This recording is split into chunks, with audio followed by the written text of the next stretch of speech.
U Ruins SMP-u svaki igrač ima samo 5 života.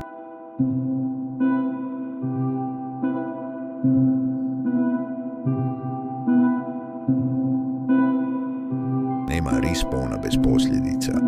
Svaka greška ima cijenu. Neki gube živote zbog svijeta, neki zbog gladi, neki zbog vlastitih odluka, ali većina zbog drugih igrača. A kad izgubiš svih 5, nestaješ zauvijek.